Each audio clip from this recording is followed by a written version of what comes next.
quiet house on a sleepy suburban street, a hefty tabby cat named Marmalade purred on an armchair. To his human, Helen, he was a gentle companion.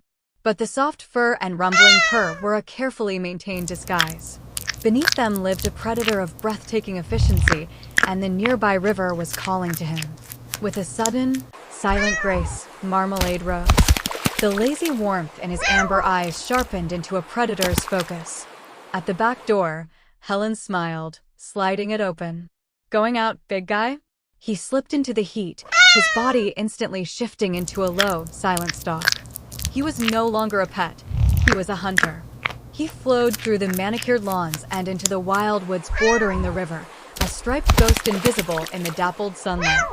He reached his vantage point, a boulder overlooking a deep, tea-colored pool, and became utterly still. He ignored the darting minnows, his gaze fixed on a greater prize.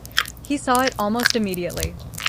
A large walleye, a torpedo of muscle and spine, drifted confidently into the shallows.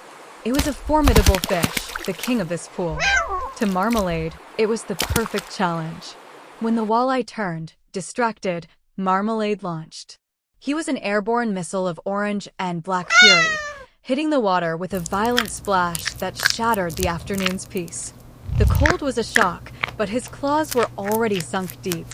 The pool erupted as the powerful fish thrashed, dragging him under into a green, suffocating chaos.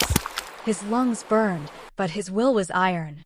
He held on, his jaws clamped tight, and fought his way back to the surface. He used the fish's own frantic struggles to steer it toward the bank. With a final, guttural snarl, he heaved the creature from the water. On the mud, the great fish gave a few convulsive shudders and was still. Marmalade, soaked and triumphant, stood over his kill, a savage purr rumbling in his chest. The journey home was an agonizing haul, but he was relentless. He reached the back of his house, pushed the heavy, muddy fish through the gap in the door, and squeezed inside. Helen looked up from her book. "Marmalade, what is that?" Her words died. There on her pristine beige carpet was her cat, sodden and smeared with mud. And at his feet lay a monstrous, dead fish, its vacant eyes staring at the ceiling as a puddle of blood and river slime soaked into the fibers. She looked at him and saw not her cuddly pet, but a wild, dangerous animal. He ignored her frozen stare. Lowering his head to his prize, he began to eat. The wet, tearing sound was an obscene violation of the quiet room.